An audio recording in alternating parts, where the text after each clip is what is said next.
FSD Beta 10.3. I still have it in my car. Of course, I'll tell you how I still have it. We'll also put it through the test, a couple of trouble spots that I've had in the previous version. That's all coming up.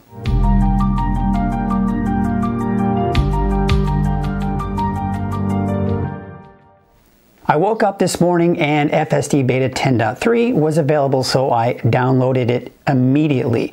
Now, of course, logging online, I get onto YouTube, and there had already been people that woke up late at night and did their first initial drive in it late at night.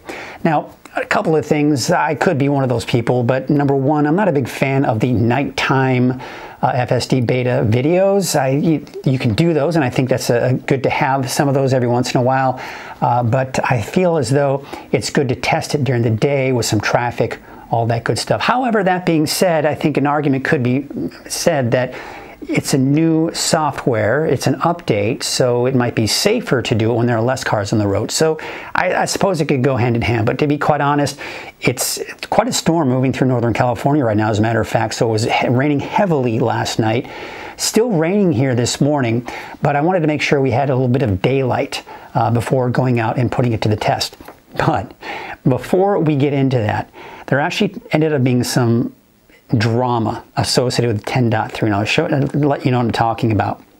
Number one, there were a lot of people reporting shortly after it was released that there were engagement issues, and there were theories as to why this was happening, and quite honestly, I don't really want to go into that because no one really knows exactly for sure why it was happening. Now, that being said, Elon did release this on Twitter. He said, seeing some issues with 10.3, so rolling back to 10.2 temporarily.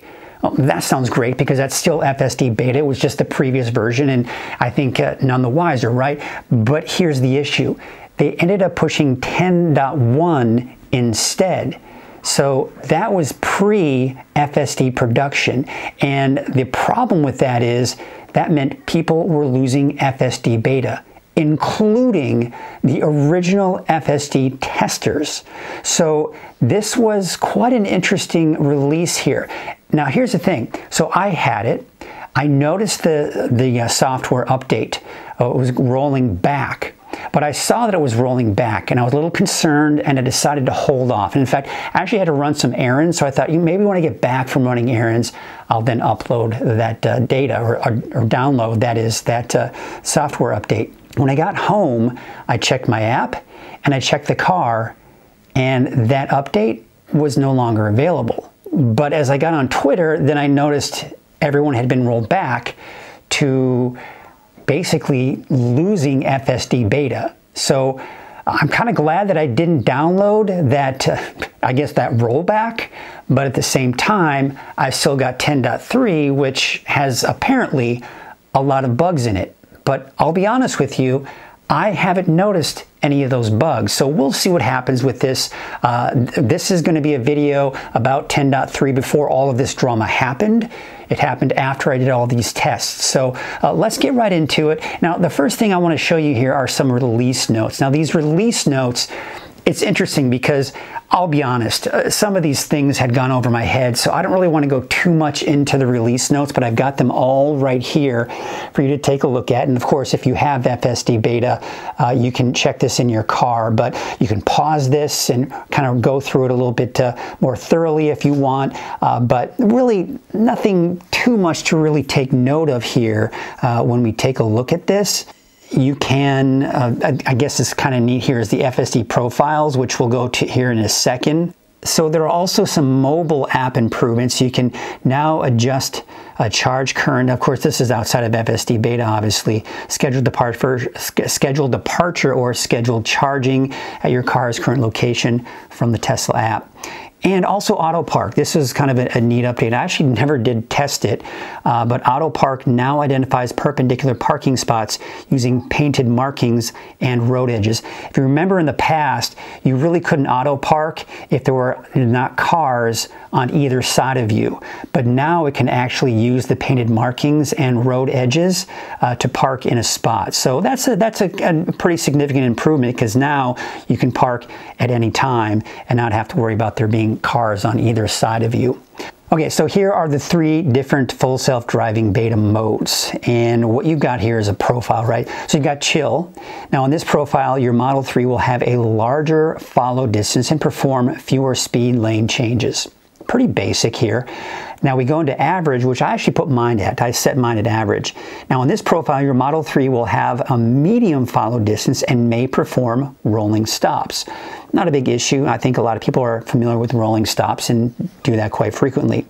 Now in the assertive mode, in this profile, your Model 3 will have a smaller follow distance, perform more frequent speed lane changes, and will not exit the passing lanes and may perform rolling stops. I don't know how I feel about that. I think I want to make sure I'm exiting the passing lanes when I need to. But yeah, it might be interesting to maybe try all 3 of these modes and see how they act differently. Now, some of these really do more or less interact more on the highway than, say, on the city streets. So you kind of have to do a little bit of driving both the city and the highway to kind of get a feel for these different modes here. All right, so let's get into the test here. This is early in the morning, it's raining, and you can see that we actually do have the yellow markings in the road here. I actually didn't have it at this point. And as the car was approaching, it did move over, and that wasn't an issue. Now, as we move forward here, there are the double yellow lines at this point. So it was, you know, not in the center of the road. It felt safe. It didn't feel like it was going to run into the car coming. It didn't feel it was running into the car on the right side. But here we go again at the right here. You see how the yellow lines are gone, and it starts veering a little bit more to the center. Now this can be a little unnerving, especially coming around corners like this, because if it's in the center of the road, you're concerned that there might be some oncoming traffic. Now at the end of this street was a stop sign, and it was turning left. Now, there was an oncoming car. You can't see it here just yet, but you see how it's kind of rolling out, and now it's in the left lane? I had to disengage because that car was turning left. I was in its lane. I had to back up and then move back forward, and then I put it back into full self-driving beta at this point to see how it would do. Did I go through this? Yeah, I decided to go through this stop sign myself and then put it back into FSD beta. Now this is that stoplight that I've had issues with before, and if you watch any of my previous videos, you know exactly what this is about. It'll turn to the right, and there's only room for 1 car, and it will then have to stop at that red light. So you can see here it's trying to. Now as it moves forward, it didn't even turn to the right to go to the stoplight. It just ended up going straight. Now in the past, it has turned to the right and it went through that red light. So after this failed attempt, I decided, all right, that didn't get fixed, so I'm going to go ahead and continue on with the experiment here and try some more tests. Now this one, as it's approaching, this one is actually moving in a lane that I normally would go to get on the street that I need to. But as we see here, it actually doesn't go down that road. It still wants to go straight. So I actually had to disengage. Number one, it was moving really fast, and I was afraid it was going to move into that center or that curb. So I had to stop and disengage. I said, okay, let's try this again and see what's going on here. So I did just that, and same thing. As it was moving forward, again, the right turn is after this light. I normally turn right here anyway, so I was happy at first. Now, I decided to let it continue to go, and in fact, it continued to go straight. It didn't turn to the right at all, but it was uncomfortably close to the right there. Now, it gets back into the lane here, but for the first time, and this is what I consider to be an improvement, right? For the first time, it actually did slow down here and make a right turn. Every other time, this is the first time it's actually made this right turn. So I consider this a win, but the problem is getting there was not great. Of course, you saw that first failed attempt where it actually went to the right, and then it ended up just kind of going straight this time. Okay, so this intersection is also very strange. There are 2 red lights that we need to look out for. So it didn't do so great in the previous version, and it actually ended up wanting to run a red light. Now, before getting to this red light, I had to disengage because see how close it got to the left side there on the curb? It was so close I didn't want to hit the curb. Now I re-engaged it here, and you can see that there is a red light here. Now to the left side is a green light. Now once the light that's red for us now turns green, that one on the left will turn red. Now you can see a police officer there. not a problem, right? But when this light turns green for us, there's going to be another police officer. So I had to disengage it because it was going to go through the green light, and I had to let the police officer go by. Now, once he went by, I re-engaged, and it went through this green light as it should. And normally it would go through this red light. It stopped. It was an abrupt stop, but it stopped. So this to me was a win. But I thought, you know, it was kind of interesting with those police officers. Let's try this without the weird situation with the police officers. So once again, got very uncomfortably close to that left curb there, but I actually let it go through. I didn't disengage it, but it was close. Here it is, approaching, and it's stopping short of the white line. I'm not sure why it does that, but it does. All right, so here it is. It's green. Great. Here we have a red light. It wants to go through. I said, no, let me hold on. And it stopped. But again, another abrupt stop. Now at this point, it's on the crosswalk. So, but it did stop, and that's good. Green light, it goes. Once again, a win here. I thought, all right, one more try. Because it did stop abruptly. Let's see if it can give me a normal stop. But to be honest, I probably should have stopped there. Because take a look at this. Once again, too close to the curb. I actually ended up disengaging again this time and re-engaged it.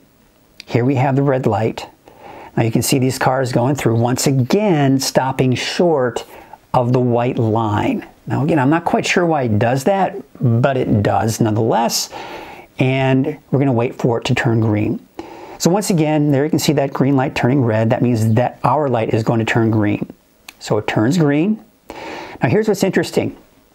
It wanted to go through this red light, but it stopped, let the traffic go by. See how it stopped here?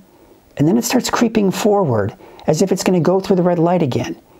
And I had to disengage it because I didn't want to go through the red light. But it was going to go through the red light. So we have a win here, but not necessarily, because it did some of its old habits and it still needs some improvement. But for the first time, those first two times, it did stop at the second red light. And that to me is a win, but there still needs to be some improvement on this intersection.